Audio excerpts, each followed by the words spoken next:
জয় গুরু পরম ক্রমময় শ্রী শ্রী ঠাকুর অনুকূল চন্দ্রী শ্রীচরণে প্রণাম জানিয়ে শুরু করছি আজকের পরিবেশন। শ্রদ্ধেয় দাদা মায়েরা, যে মুহূর্তে যে যেখান থেকে আমার ভিডিওটা দেখছেন সবাইকে আমার আনন্দিত জয় গুরু। দর্শক, প্রায় 1 বছর আগে আমি একটা ভিডিও করেছিলাম কীর্তনিয়া সূর্যপদ নস্কর ওরফে দীনকৃষ্ণ ঠাকুর সম্পর্কে। ওই ভিডিওতে মূলত আমি তার প্রকৃত পরিচয় তুলে ধরেছিলাম। তার প্রকৃত নাম কি, তার বাবার নাম কি, তার ঠিকানা কোথায়, তার জীবনে উত্থান পতন, তার বিবাহ, তার জীবনে যত ধরনের ঘটনা আছে সবকিছু নিয়ে আমি তার সম্পর্কে ডিটেলস জেনে তথ্য সংগ্রহ করেই আপনাদের সামনে একটা ভিডিও তুলে ধরেছিলাম। এই ভিডিওতে মূলত ছিল তার পরিচিতি। যাই হোক, তো ওই ভিডিওটা প্রায় কয়েক লক্ষ মানুষ আপনারা দেখেছেন এবং প্রায় কয়েক হাজার কমেন্ট করেছেন এই ভিডিওতে। স্ক্রিনে আমি আমার ভিডিওটা দেখাচ্ছি, ওই দেখে নিন। আপনারা যে না দেখে থাকেন ভিডিওটা দেখে নিতে পারেন। যাই হোক, তো ওই ভিডিওতে বিভিন্ন ধরনের মানুষ বিভিন্ন ধরনের কমেন্ট করেছে। যেহেতু বললাম কয়েক হাজারের উপরে কমেন্ট, তো এত কমেন্ট তো আর আমি আপনাদের সামনে এই মুহূর্তে বলতে পারছি না। যাই হোক, তো এর মধ্যে অনেকে বলছে দাদা ঠিক আছে, সে তার সবকিছু ক্যারেক্টার, তার অল ক্যারেক্টার যেটা তুলে ধরেছিলাম, এই ক্যারেক্টার শুনে অনেকেই বলেছে ঠিক আছে দাদা এই লোকটা এমনই, আবার অনেকে বলছে না এই লোকটা এমন নয়, অন্যরকম। যাই হোক, তাদের মধ্যে কিছু অন্ধ ভক্ত রয়েছেন দীনকৃষ্ণ ঠাকুরের, যারা দীনকৃষ্ণ ঠাকুরকে দ্বিতীয় ঈশ্বর বলে তারা বিশ্বাস করে বা তাদের ধারণা। তাদের কিছু কমেন্টের কিছু অংশ আজ আপনাদের সাথে শেয়ার করতে যাচ্ছি। সুতরাং আজকের ভিডিওটা দীনকৃষ্ণ ঠাকুর সম্পর্কে নয়, বরং দীনকৃষ্ণ ঠাকুরের অন্ধ ভক্তদের উদ্দেশ্যেই আমার এই ভিডিওটা তৈরি করা। দর্শক, আমি ওই ভিডিওতে বলেছিলাম, আমি রিসার্চ করে পেয়েছিলাম দীনকৃষ্ণ ঠাকুর দাবি করেন যে তিনি একজন সংস্কৃত কলেজের অধ্যাপক।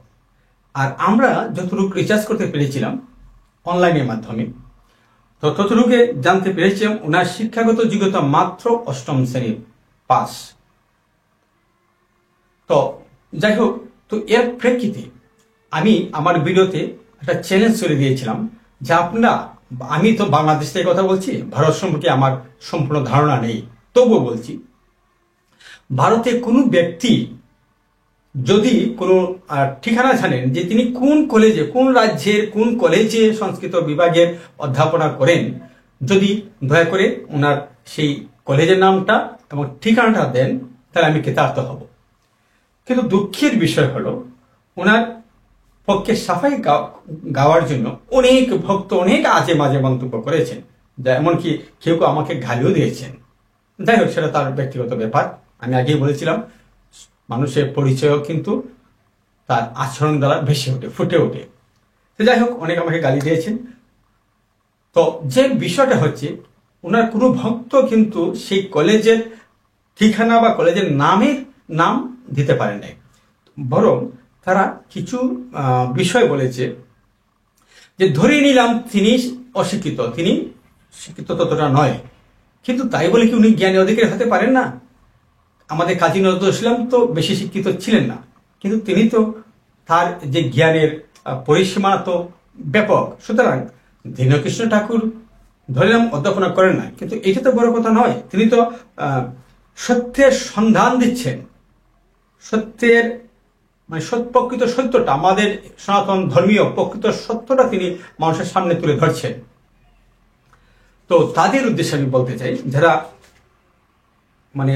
তার সত্যটা তুলে ধরছেন, এর বিপক্ষে যারা আমার সাথে কমেন্ট করেছেন, দেখো, যে নিজের জীবনে পরিচিতি লুকিয়ে একটা মিথ্যা পরিচয় নিয়ে সমাজে বেঁচে থাকে, সে দিবে আপনাদেরকে সত্যের সন্ধান। বিষয়টা হাস্যকর নয় কি? আপনি নিজে একজন ক্যারেক্টারলেস, আপনি নিজের পরিচয় গোপন করে কীর্তন করছেন জীবিকা উপার্জনের জন্য, জীবিকা চালিয়ে যাওয়ার জন্য, এবং আপনি না শুধু, আপনার সাথে আরো যারা আছেন অনেকের জীবিকা নির্বাহের একটা ব্যবস্থা আপনি করে দিয়েছেন, অথচ সেই জায়গাটা থেকে আপনি মিথ্যা পরিচয় দিচ্ছেন, নিজের সম্পূর্ণ পরিচয় আপনি লুকিয়ে রেখেছেন। যাই হোক, সেটা আপনার ব্যক্তিগত ব্যাপার। কিন্তু আমার প্রশ্ন হচ্ছে তাদের সেই ভক্তদের উদ্দেশ্যে, যে নিজের পরিচয় মিথ্যে বলছে সে দিবে আপনাদেরকে সত্যের সন্ধান, এটা কি করে আশা করা যায়? শুনুন, সত্যকে জানতে হলে আর একটা সত্যের কাছে যেতে হবে। একটা উদাহরণ দিয়ে বলছি, সূর্যকে যদি আপনার দেখতে হয় তাহলে সূর্যের আলোতেই দেখতে হবে। আপনি যদি মোমবাতি, ইলেকট্রিক লাইট, টর্চ লাইট ইত্যাদি, এই যে কৃত্রিম যে আলো, এই আলো জ্বালিয়ে যদি আপনি চেষ্টা করেন রাতের বেলা যে আমি সূর্যকে দেখব, তাহলে কিছুতেই আপনি সূর্যকে দেখতে পারবেন না। কারণ সূর্যকে দেখতে গেলে সূর্যের আলোতেই দেখতে হবে। সুতরাং আপনার প্রকৃত সত্যকে জানতে হলে প্রকৃত সত্যের কাছেই যেতে হবে। দীনকৃষ্ণ ঠাকুরের মতো একটা মোমবাতির কাছে গিয়ে আপনি কখনো সত্যের সন্ধান পাবেন না। সেটা আর এই আশা করাটা আপনার বোকামি ছাড়া আর কিছু নয়। তিনি দেখবেন বিভিন্ন সময় ওনার কীর্তনের মূল একটা ফ্যাক্ট হচ্ছে হিন্দু ধর্ম সম্পর্কে মানে বদনাম করা। যেখানে কীর্তন যাচ্ছেন সেখানে তিনি সুর, লয়, তাল এগুলোর সাথে ওনার প্রয়োজন নেই। উনি মাইক পেয়ে আমাদের সনাতন ধর্মের বিরুদ্ধে যত ধরনের মানে একটা কুরটনা করা যায় এ ধরনের চিন্তাধারা থেকেই তিনি শুরু করেন এবং শেষ পর্যন্ত ঠিক একইভাবে আমাদের সনাতন ধর্মের দেব দেবী, পণ্ডিত, ব্রাহ্মণ, ভগবান শ্রীকৃষ্ণ, শ্রী রামচন্দ্র, মহাপ্রভু কাউকে তিনি ছাড় দেননি। সবাই ওনার মতে সবাই সবকিছুই মানে একটা ফাও, একটা ভাওতাবাজি ছাড়া আর কিছু নয়। কিন্তু আমার প্রশ্নটা হচ্ছে, যার নিজের চরিত্রের ঠিক নেই, যে নিজেই একটা চরিত্রহীন, সঙ্গীত শিখাতে গিয়ে ছাত্রীর সাথে শ্লীলতা হানির চেষ্টা করে জনতার মারধর খায়, গুরু সেজে দীক্ষা দিতে গিয়ে বিধবার প্রেমে পড়ে, প্রেম করতে গিয়ে ধরা পড়ে মাথা খামিয়ে দেয়, মাসির সাথে যে অবৈধ সম্পর্ক করে, এমন চরিত্রহীন ব্রাহ্মণীর, বৈষ্ণবের, পণ্ডিতের, দেবদেবী সহ ভগবানের চরিত্র নিয়ে কথা বলবে, আর এটাই আপনারা শুনতে চাচ্ছেন, তার পিছু ছুটছেন। দর্শক, একটা বোকামি ছাড়া কিছু নয়। ওই যে আমি বললাম, যার নিজের ক্যারেক্টার ঠিক নেই সে অনেক ক্যারেক্টার নিয়ে সমালোচনা করছে, ব্রাহ্মণদের সমালোচনা করছে, ব্রাহ্মণরা নাকি ঠকাচ্ছে। আরে মিয়া, আপনি কি কাকে ঠকাচ্ছেন? আপনি কি নিয়ে কথা বলছেন? আপনি কি দিয়ে ভাত খাচ্ছেন? আপনি ওইটা চিন্তা করেন। ব্রাহ্মণদের গুণাগুণ ঘেয়ে গেয়েই তো আপনার জীবন চলার কথা, কিন্তু আপনি ওইটা না করে আপনি ব্রাহ্মণদের পিছনে লেগেছেন, আপনি হিন্দু ধর্মের বিপক্ষে নেমেছেন কেন? আপনার নিজের ক্যারেক্টার ঠিক আছে কি? আমি চ্যালেঞ্জ করছি, আপনার ক্যারেক্টার নিয়ে সারা ভারতবর্ষের মানুষ এখন জানে, কেউ অজানা রয়েছে না। আপনার আরো কিছু বিস্তারিত আমরা পরে ভিডিওতে নিয়ে আসছি। আপনার ক্যারেক্টারের মূল বিষয় কোথায়, আপনি কি কি করেছেন, প্রমাণ সহ আমাদের হাতে এসেছে। ভাবছিলাম এ বিষয় নিয়ে আপনার সাথে আমি ভিডিও করবো না, আপনার ব্যাপারটা নিয়ে, বা আপনার দর্শকদের বলছি, আপনার তার ভক্তদের, আপনার গুরুকে নিয়ে আমি এই বিষয়টা কোনো ভিডিও করবো না। এই জন্য প্রায় 1 বছর যাবত আমি সাইলেন্ট ছিলাম। কিন্তু দেখলাম এই ভিডিওটা যত দিন যাচ্ছে ততই মানে গ্রো হচ্ছে, ভিউ বাড়ছে এবং কমেন্টের পরিমাণ বাড়ছে। আর এই কমেন্টগুলোতে অনেক ভক্তদের যে অন্ধবিশ্বাস এই দীনকৃষ্ণ ঠাকুরের প্রতি, তাদের বিশ্বাসটা আসলে ভুল হচ্ছে, তাই তাদেরকে সঠিক পথে নিয়ে আসার জন্যই আজকে আমার এই প্রচেষ্টা। আমি ভিডিওর মাধ্যমে আপনাদের কিছু সত্যের কথা বলতে চাই। ওনার আরো কিছু শিষ্য আছেন, তারা কমেন্ট করেছে উনি তো শাস্ত্রের রেফারেন্স দিয়ে কথা বলেন, উনি তো অযৌক্তিক কাল্পনিক কোনো কথা বলেন না, উনি তো বিভিন্ন শাস্ত্রের কথা উল্লেখ করছেন, শাস্ত্রের রেফারেন্স দিয়ে কথা বলছেন। আরে মশাই, আমি শাস্ত্র বলতে কি বুঝি আগে সেটা বুঝতে হবে। শাস্ত্র কি? শাস্ত্র মূলত আমাদের আদি মুনি ঋষি তাদের যে বাণী সমূহ, তাদের রীতিনীতি, তাদের আচার, তাদের অভ্যাস ব্যবহার, তাদের যে মুখের বাণী, সেটা যখন পুস্তক আকারে আমাদের সামনে গ্রন্থ হয়ে এসেছে, এটাই তো মূলত আমাদের শাস্ত্র। আপনি বেদ, উপনিষদ, পুরাণ, তারপর গীতা, ভাগবত, রামায়ণ, মহাভারত, এ সময় তো আমাদের হিন্দু ধর্মের মূল শাস্ত্র, প্রধান শাস্ত্র। তারপরেও ওই সব গ্রন্থকে বেদ, উপনিষদ, পুরাণ, তারপর চৈতন্য চরিতামৃত, রামায়ণ, মহাভারত, এসব কিছু তার কাছে কোনো শাস্ত্র নয়। উনি আলাদা কিছু শাস্ত্রের কথা বলেন। যিনি কবিরাজ গোস্বামীকে মানেন না, যিনি কবিরাজ গোস্বামী শ্রী চৈতন্য চরিতামৃত আমাদের সনাতন ধর্মের সমাদৃত, তুলসী দাসের বা বাল্মীকি মুনির যে রামায়ণ, এইগুলা মানেন না। তিনি ভাগবতকে তো বলছে একটা, মানে ওনার ভাষায় অনেক কিছু বিশ্রী কথা বলছে। তারপর বেদ, উপনিষদ, তিনি ব্যাসদেবকে, তারপর বেদব্যাসকে, মানে মূল কথা যারা সঞ্জয়কে, যারা মূল কথা আমাদের শাস্ত্রগুলার অনুলিপি লিখেছে, তারা সবাই তার কাছে জুচ্ছুর, বাটফার, বন্ধ। তিনি একমাত্র ব্যক্তি যিনি ভারতবর্ষে দ্বিতীয় ঈশ্বররূপে অবতীর্ণ হয়েছেন। ওনারা যারা বললাম, যাদের নাম বললাম, ব্যাসদেব, তারপরে বেদব্যাস, তারপরে বাল্মীকি মুনি, তুলসী দাস, সঞ্জয়, কৃষ্ণদাস কবিরাজ, ওনারাই তো মূলত আমাদের বিভিন্ন গ্রন্থগুলো আমাদের সামনে নিয়ে এসেছেন। ওনারা কেউ ভালো মানুষ নয়, ওনারা কেউ সত্য কথা বলেনি। আসল সত্যটা বলছেন আপনাদের দীনকৃষ্ণ ঠাকুর।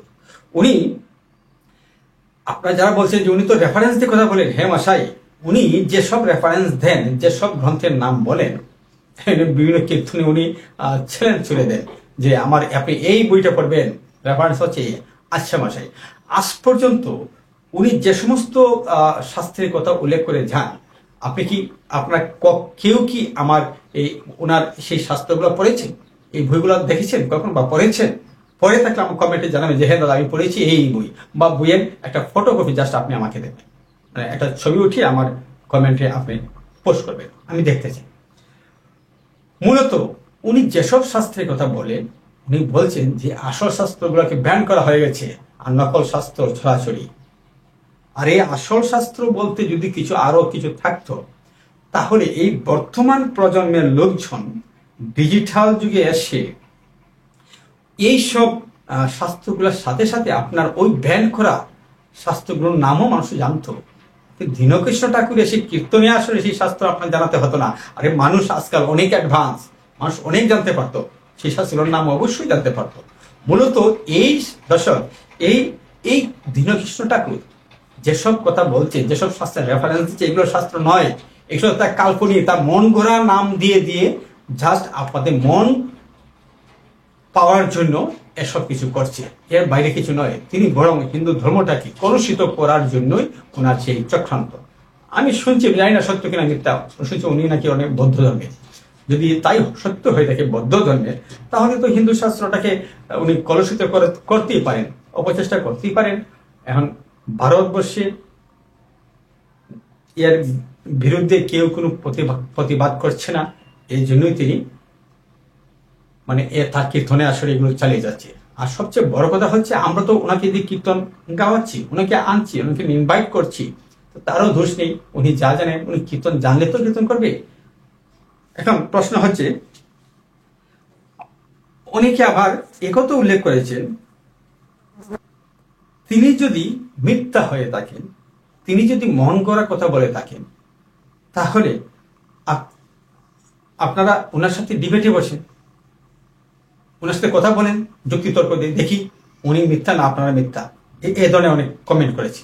এবং আমরা দেখতেও পাই দীনকৃষ্ণ ঠাকুর প্রায় কীর্তনে উনি একটা চ্যালেঞ্জ ছুড়ে দেন যে আমি বলছি আসুন আমার সাথে বসেন, আমি আপনাকে দেখিয়ে দিব শাস্ত্র কাকে বলে, এই ধরনের।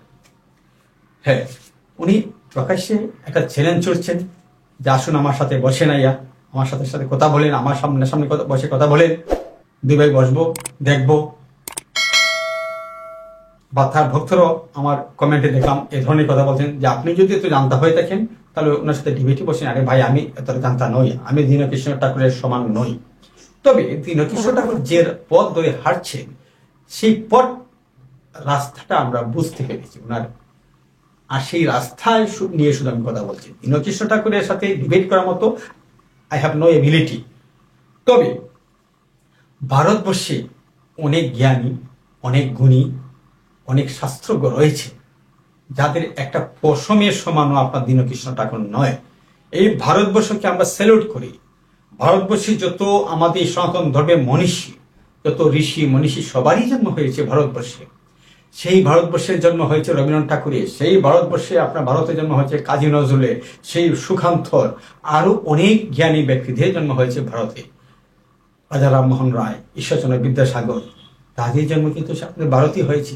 আমি বাদ দিলাম ধর্মীয় ব্যক্তিদের কথা, তারা এসে সংস্কার করে গেছেন ভারতটাকে বিভিন্নভাবে। তাদের অনুসারী এখনো অনেক লোক জ্ঞানীরা রয়েছেন।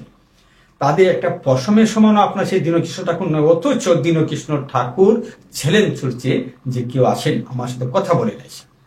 দেখুন, তো আপনারা বলবেন তো যাচ্ছে না কেন?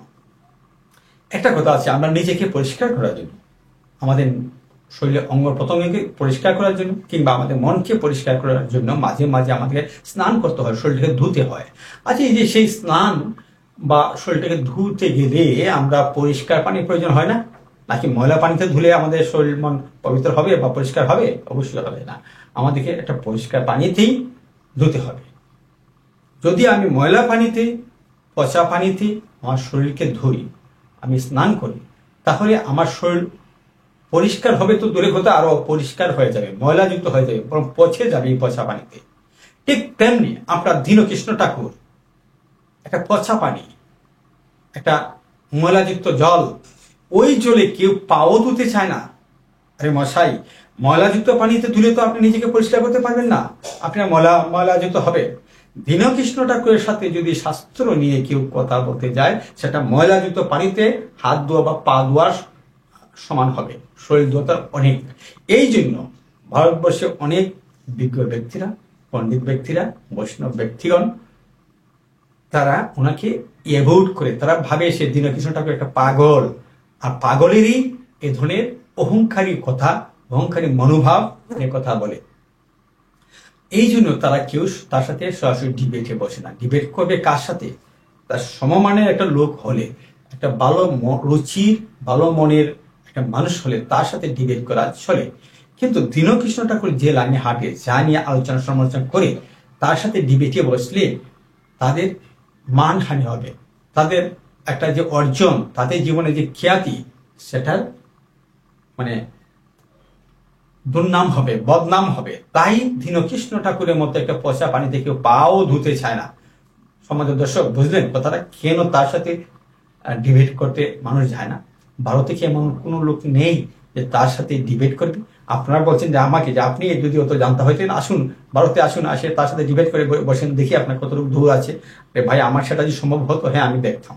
কিন্তু আমাকে বাদ দেন, আমি তো বাংলাদেশে, আপনাদের ভারতে অনেক লোক রয়েছে আমি যাদেরকে আমি চিনি, আমার এই চ্যানেলের রেফারেন্সে তাদের সাথে মাঝে মাঝে কথা হয়, যাদের একটা পশমের সমান আপনার দীনকৃষ্ণ ঠাকুর কিছু জানে না। যাই হোক, কথায় কথায় অনেক কিছু বলে ফেলেছি। আরো কিছু গুরুত্বপূর্ণ কমেন্ট রয়েছে, তাদের সম্পর্কে আমি আগামী ভিডিওতে আরো কিছু কথা নিয়ে আসবো। থাকুন আমাদের সাথে, দেখা হবে আগামী ভিডিওতে। আপনার দীনকৃষ্ণ ঠাকুর সহ সবাই পৃথিবীতে ভালো থাকুন, আর ঠাকুরের কাছে প্রার্থনা করুন আপনার দীনকৃষ্ণ ঠাকুর তথা তার অনুসারী যারা আছে, আপনারা সবাই ভালো থাকুন। ভগবান তাদেরকে ভালো রাখুন, ঠাকুর তাদেরকে ভালো রাখুন। সবার প্রতি আমার এই